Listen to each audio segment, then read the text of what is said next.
Welcome back to the Marine Corps League's National Convention in Oklahoma City as we celebrate our 100-year anniversary. I'm James Roy.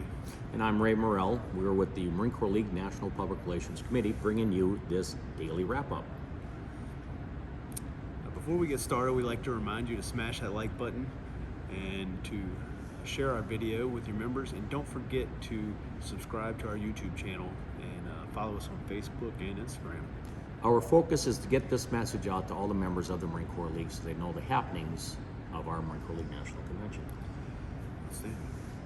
Members of the Grant High School Marine Corps JROTC Silent Drill Team performed a stunning routine that received several standing ovations.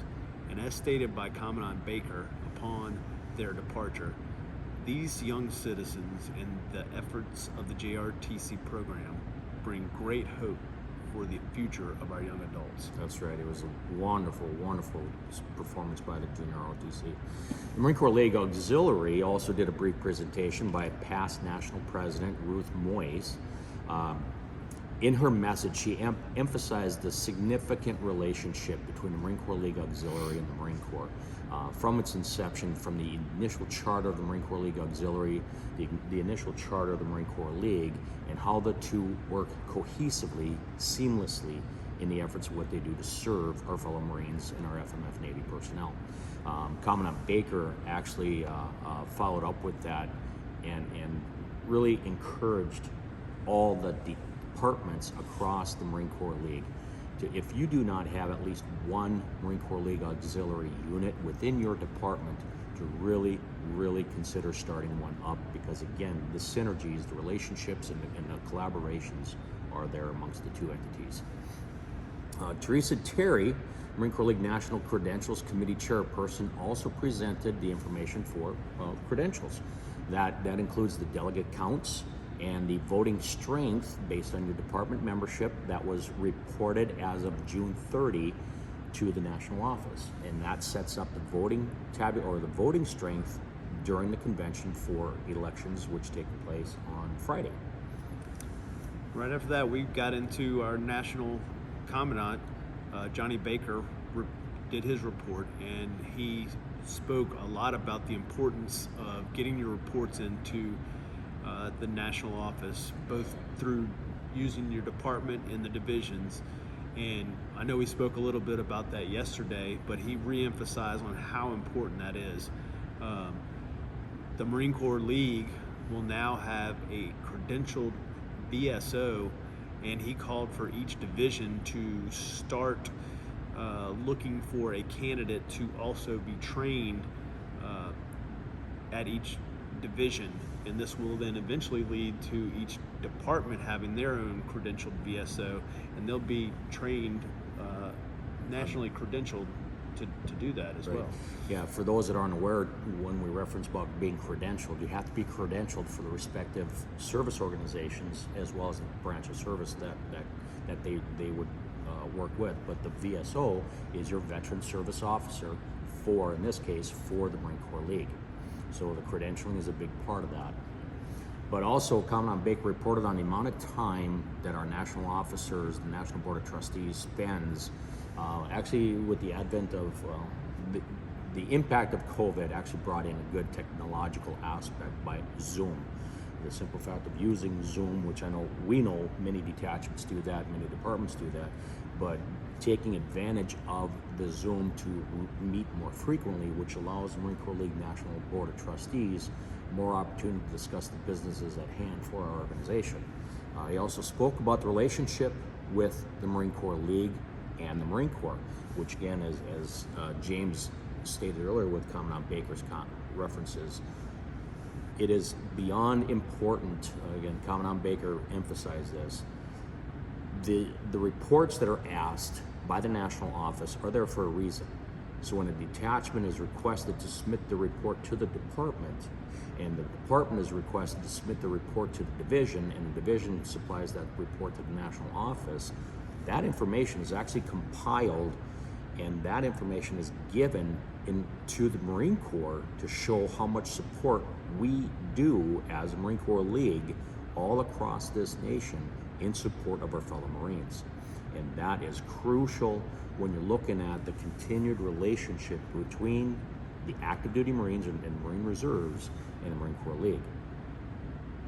As we spoke about yesterday, National Senior Vice Commandant Warren Griffin spoke to the General Assembly about the need to support Veteran Affairs Volunteer Support, also known as VAVS, the Youth Physical Fitness Program, and the Legislative Affairs.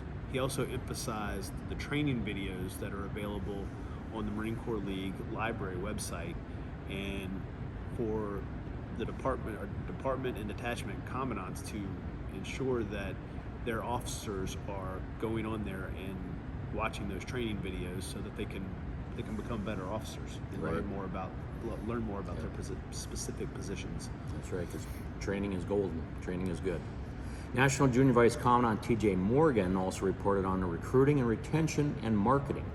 He announced that 418 detachments and departments received awards for 100% retention or better. That's actually pretty darn good numbers. Could there be more? Of course so. Then what he also had done was he also reported that there was a little over 4,400 new members brought in this past year into the Marine Corps League. Again, growth is for all of us. He spoke about the QR code that is available that he and his membership committee have come up with, that is something that you can scan, and it's a direct link to the membership committee that will give them a direct link to contacting the membership committee and allow the membership committee to give them a direct access to their It gets their contact information. yeah, it gets their contact information and allows them to be directly connected with the local detachment to where that particular Correct. new potential member might live, which is a big feature. Instead of having to go find all that information, Right. it's a lot faster. And to play off of that as well, using the Marine Corps League National Facebook page, which the Public Relations Committee maintains that page. So when a potential member will message in there, we actually get that person's contact information. We give it to the membership committee, who in turn gets in touch with the local official, the local detachment and department official, get this potential member, prospective member, in touch directly. And again, this is all part of the bigger picture here too. The other thing that came with that is the importance for the local detachment leadership and department leadership is to keep their report of officer installation current. So as soon as you have a change, what oftentimes happens is the contact information that's on record, whether it's in a detachment locator or in the officer of a report of officer installation, is not correct information. So this prospective new member that wants to come aboard, well, he gets lost in the shuffle because nobody replies back to him. So again, that was another feedback of what National Junior Vice Commandant T.J. Morgan really emphasized. One other thing he talked about too was that there is a manual that the membership committee created for recruiting, retention, and marketing that is available currently in the member library, that was put together by that membership committee, and you can go in there and download that now and get some good advice for your detachment and departments on how to do some of these things. Right. Ideas. It's all ideas. He then presented awards for membership to the detachments, departments, and the divisions. And with that, the awards are actually broken up by size of detachments and the departments as well as the divisions. That was also followed by the National Junior Vice Commandant citation that is awarded to any Marine Corps League member that recruits at least 5 new members. Again, that information's got to be submitted. I believe the deadline for that was June 30 as well. It was either June 30th or 15 June. Yeah, 15 June or June 30, but definitely get that information in as soon as you can. And again, those members that recruit at least 5 members or more, you get a certificate of, basically a certificate of appreciation from the Junior Vice Commandant. And with that, those members that recruit 25 or more, are eligible for the Bronze Marine Corps League Recruiter Bronze Medal. Those that recruit 50 or more are eligible for the Silver Medal, and then of course Recruiter of the Year is the Marine Corps League member that recruits the most persons in the year. And that was also announced this afternoon as well. We won't divulge who that winner was because they were not here to receive it, so we'll let them get the surprise. So next up was National Judge Advocate Russ Miller, who enforced the need for department judge advocates to submit their bylaws to the National Judge Advocate, just as the department judge advocates need to ensure they have copies of their detachment bylaws as well.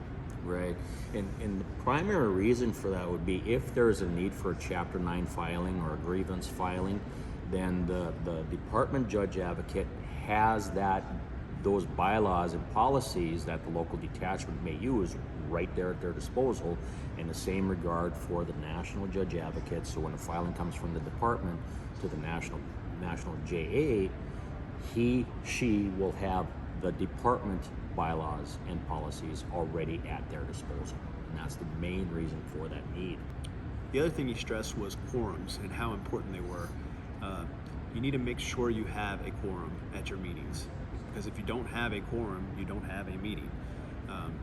And the other important fact there is you need to make sure you annotate that in your meeting reports, so that there is a record that you obtained a quorum, so that we have an official record that your quorum was obtained.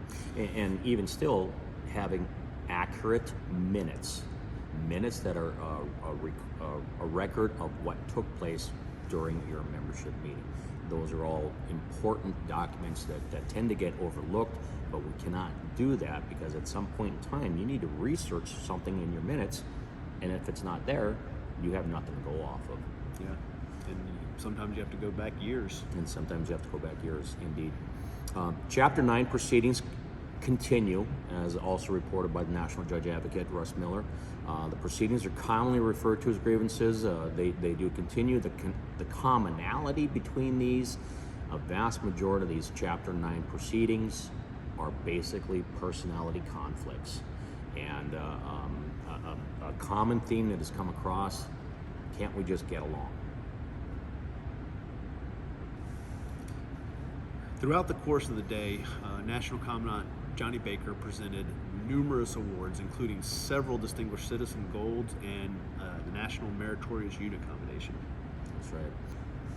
Past National Commandant Wendell Webb also spoke or gave a special presentation about the Focus Foundation, which is out of Augusta, Missouri. Focus Marines Foundation conducts 4 multifaceted 7-day workshops each year that basically help those Marines, those veterans that have been significantly impacted with PTS or PTSD, and they spend 7 days on site decompressing, identifying where their major core is for their concerns or their needs, and they rebuild themselves off of that. This 7-day session is fully funded by donations and community support, so there's absolutely no cost to these people, these participants. In the course of its beginning, which is approximately 10 years now, they've serviced a little over 1,000 Marines. The organization is actually started by Marines, and it continues with a tremendous support from the community. For more information, you can log on to focusmarines.org. And again, that's focusmarines.org, and that's if you're interested in applying for that, you can go to that website and click on apply and fill out the form, and they will vet you out. In the final act of the day, the bylaws and administrative procedure proposed changes were submitted, discussed, and acted on. Because of the level of detail, dang it, almost had that. In the final act of the day, bylaw and administrative procedure proposed changes were submitted, discussed, and acted on. Because of the level of detail, we will wait until the final documents are published So monitor the Marine Corps League library website for published updates. That's right. I think there was 49 proposals were submitted. Several hours of discussion as each one was brought forward. So it was good discussion on several of those. Some of them were actually pulled for different reasons, but again, as James mentioned, the National Judge Advocate will post that to the Marine Corps League library website when he's done compiling all the data. So that about wraps it up for our wrap up. And remember, if you haven't done so yet, smash that like button, share this video with all your members, and be sure to subscribe to our YouTube channel. So on behalf of the Marine Corps League National Public Relations Committee, I'm Ray Morrell. I'm James Roy. And we'll see you tomorrow.